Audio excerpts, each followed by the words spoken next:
Today's Dracula was supposed to have a longer tenure with the character, but nothing is ever guaranteed in Hollywood.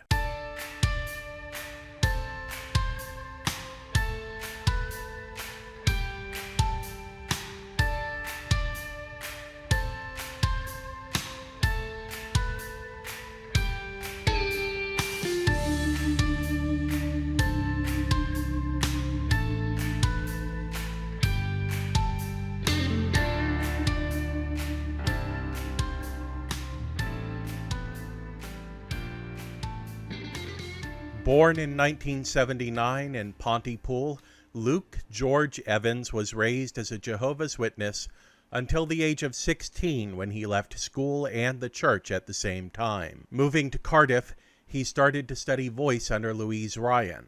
His singing and acting lessons cost money, so he took a job in a shoe store where he set aside £15 a week to pay for his training. He wouldn't have to worry about paying for his lessons after winning a scholarship to the London Studio Centre in 1997, however. Following his graduation in 2000, he embarked on a prolific career in the West End, including roles in La Cava, Rent, Miss Saigon, and Taboo.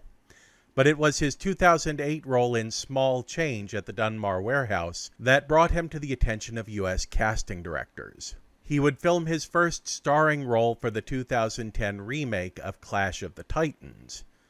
He's become a fixture in Hollywood as a cast member in action films, period pieces, and particularly in action period pieces, including Robin Hood and Paul W.S. Anderson's version of The Three Musketeers. He's also frequently seen in fantasy films, including appearances as Bard the Bowman in The Hobbit and Gaston in the live-action Beauty and the Beast. Yes, that movie exists. It wasn't just a fever dream, and Luke Evans is in it. He almost wasn't. According to interviews, he originally made up his mind to turn the role down. It was only after watching the 1991 animated film with his godchildren that he changed his mind and accepted the role.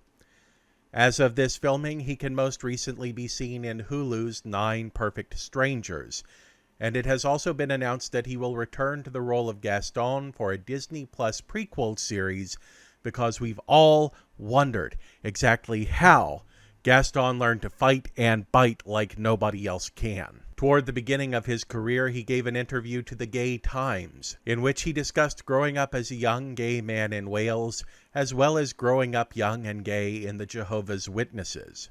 In 2002, in The Advocate, he addressed his decision to be upfront about his sexuality by referencing other celebrities who had been forced out of the closet in the years prior, saying, "If that means I'm going to be a poor man at 60, then at least I've lived a happy, open, gay life and not had to hide it from anybody." More recently, he has been quiet about his private life, saying that he considers it to be unrelated to his career and that he would prefer for it to remain, well, private. What does it mean to be a royal hostage? My father gave me to the Sultan to prove his loyalty. Were you scared there? With them? I wanted to make my father proud.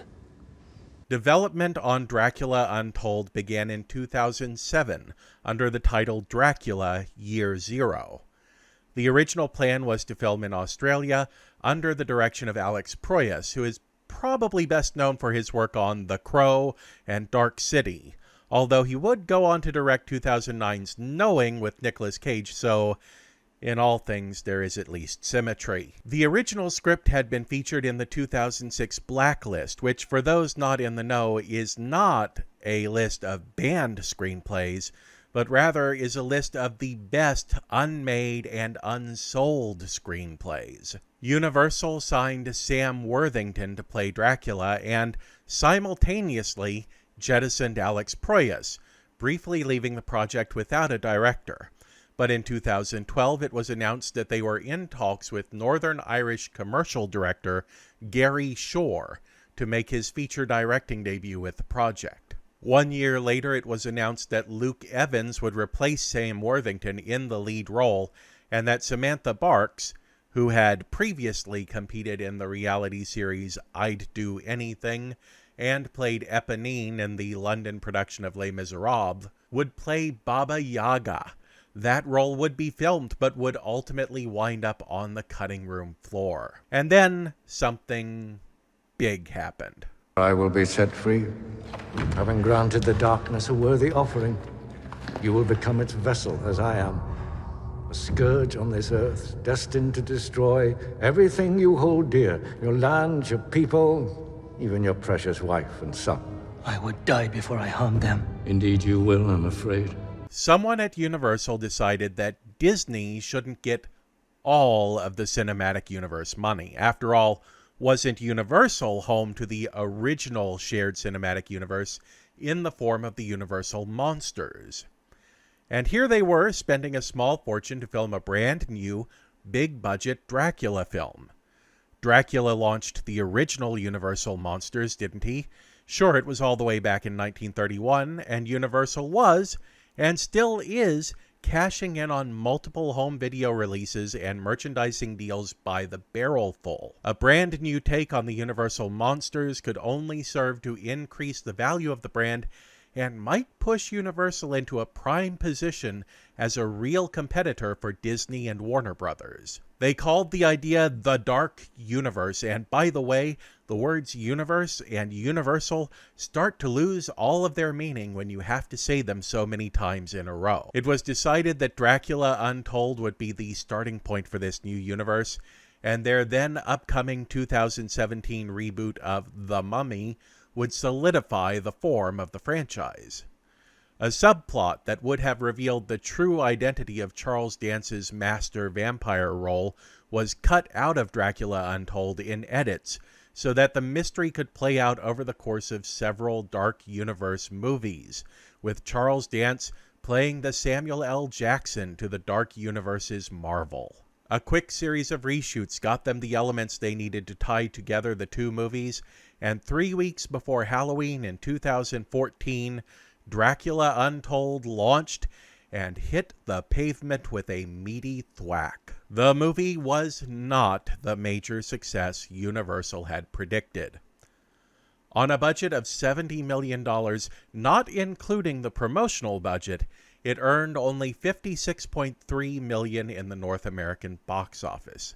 It opened in the number 2 spot behind Gone Girl, with the majority of its opening weekend revenue coming from IMAX screens. It quickly fell out of sight as critics raked the film over the coals. When it comes to film nerds, you do not mess with Dracula. They have high expectations. Kyle Smith wrote that this Vlad the Impaler has all the edge of Vlasic the Pickle. A.A. Dowd said that it was neither the Dracula we need nor the one we deserve. And Ben Kenigsberg wrote that even the title has the ring of something created by committee. It was compared unfavorably to 2004's Van Helsing. It is very hard to come back from the kind of roasting this movie received. Universal course-corrected, downplaying the connection of Dracula Untold to their Dark Universe plans, and instead announcing that the new franchise would actually launch with 2017's The Mummy. That was completely foolproof after all. That movie had Tom Cruise attached to it. There is absolutely no way that The Mummy in 2017 would be a repeat of what happened with Dracula Untold in 2014. Right, guys? That's absolutely the case, right? Right? I would die before I harmed them. Indeed you will, I'm afraid.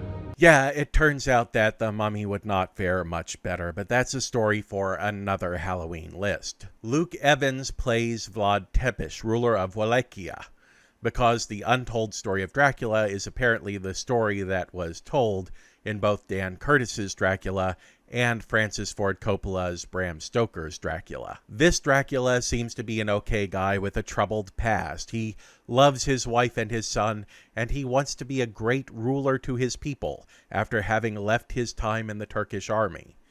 But when the Turkish army starts to demand that Vlad turn over 1,000 of his nation's children to be raised as soldiers, including his own son, the bad decisions begin.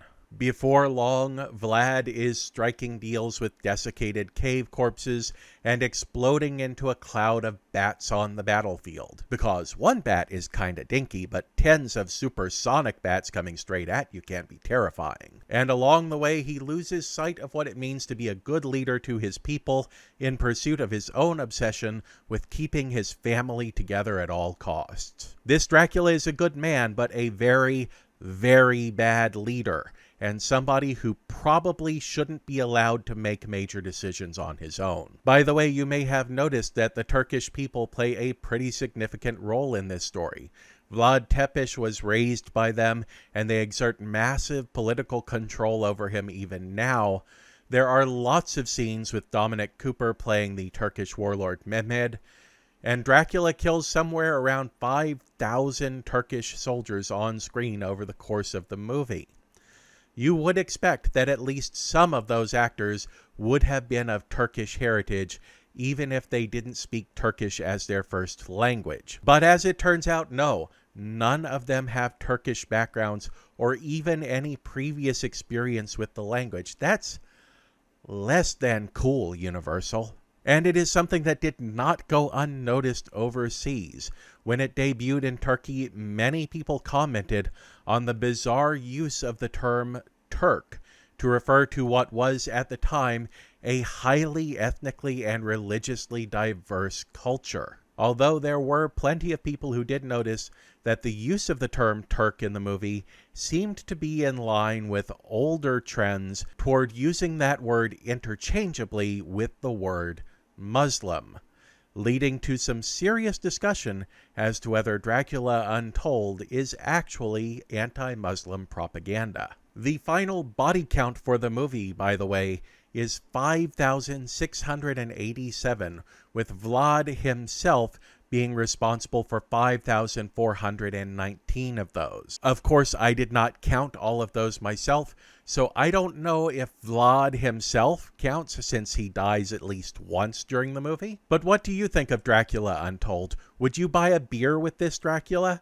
And would you have liked to see the Dark Universe try to muddle ahead with their original plans, even if Dracula Untold wasn't the success they were hoping for?